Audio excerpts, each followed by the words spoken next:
subxaankii fadile aadamaha ee caqliga siiyey ee sayid makhluuqa uga dhigay koonka wada saaran sanku neefle idilkii allihii ugu sarraysiiyey salaad buu ku waajibiyey faral inay sujuudaane waa sumadda diinta iyo sifaha sawraca islaamka waa sahayda soorta iyo midhaha saadka aakhirada waa saxada maanka iyo sadriga sare ka daaweeya waa nadaafadii duudka sare oogada iyo saanta waa xidhiir subxaan iyo shakhsiga suuban u dhexeeya waa seeska diinta ee u mudan kasakow tawxiidka waa siraad baxaayo qalbiga nuurka wada siiya waa salaanka loo koro jannada teeda u sarraysa waa saqara deyrkaa xejiya samhariirabe waa camal xumaatada siloon suuliyo tire waa ficil samaan iyo wanaag kuu siyaadiye iyo salaadu sahal kaaga tegin sabab la-aaneed u sujuuda eeboo dikrigu yaanu idin seegin hasagsaagin imaanka geli saaca ay joogto faralkiiyo sunnaha ooga oo saaxa u ilaasha sayidkii raxmaan doortay ee suubanow maxamed markii samada loo dheelmiyey sare alla u qaaday ee bureeqadii loo sakhiray guudka laga saaray malaa'igta soon aanay tegin sikima loo geeyey waa salaada camarkii markaa eebba soo faraye sahaaliya hamoodina dadii meersa koo dhowe siduu mawlow u adkeeyey baad saaxiib garataaye iyo salaadu sahal kaaga tegin sabab la-aaneede u sujuuda eeboo dikrigu yaanu idin seegin axaadiista sugan iyo qisada siirada rasuulka sidii ay saxaabadu warsheen qorayeen sooyaalku ifka markuu soogotinayay uu sii socduu liitay sakaraadkii geerida markuu siiba dhiman doono in salaada la ilaaliyo sinaba loo daynin waa dardaarankii suubanow sawdkii nebigeenna sidoo kale hogaankii sare saxaabadii diinta sayidkeeni cumar bin khadaab sida la soo wariyey markii faral isagoo subax ku jira seefta lala gaaday wuxuu sii dardaarmuuna faray waa salaadaha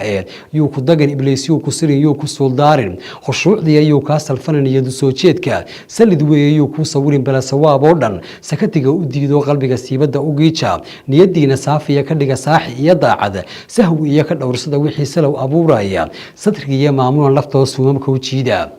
yuu shaydaanku idinsoo dhexgeli saha abuuraaye safka jamaca saani u galo sigibtiroo muuja wadasima garbaha suxullada iyo suulasha iyo cidhibta suryaha u banaanina hadhow soo cidhiirsada isu soo dhowaadoo sintiya dheegga isa saara u tukada salaadaha sidii suubanow nebiga isa saxa dhexdiinoo dhammaan xoogga wada saara sabigiiyo carruurtana faroo sii tarbiyadeeya da-da sanadka 7 ilmaha amar ku sii siiya 10 jirka seegseega dila saani u uleeya rabbi hayna solonsiiya ee faralka saameela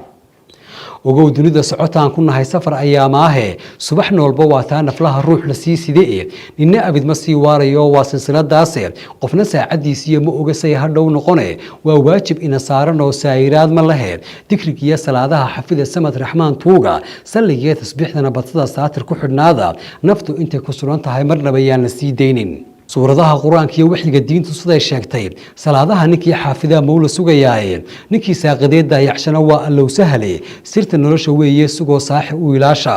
qofkii subaxa jamaca u kacaa saatir magantiya casarkii ninkii soo gutaa sida ku naalooda maqribkiiyo salaadaha cishaha saacadii duhurka nin dhammaanba wada saakimay oo sunnaha raacshay marka suurta la afuufo iyo suudiga iyo naarta saranseer ilaahayba bada sawmalahaa darane sibiq iyo dhaqsuu kaga gudbaa diilinta siraade janno iyo sareeduu helaa wuu saldhigayaaye iyo salaadu sahal kaaga tegay sabab la-aaneede u sujuuday eeboo dikrigu yaanu idin seegin anna xarafasiinkiiyo murtida nuxurka suugaanta waxba gabaygiyo ila sikhina waxaan ku saameelay noo sahal cibaadada rabbow suurtagelinteeda noo sikhir salaadiyo dikriga sare u qaadkeeda na salaamad yar oo rabbow saamax noo fidina sacabada adaan kuu furnee naga ajiib sawdka saadaasha guul nooga yeel iyo sidii khayr leh su-aashiiyana waa fajir rabbow qowlka saabidana oo noo siyaadiyo taqwada noo sugu yimaanka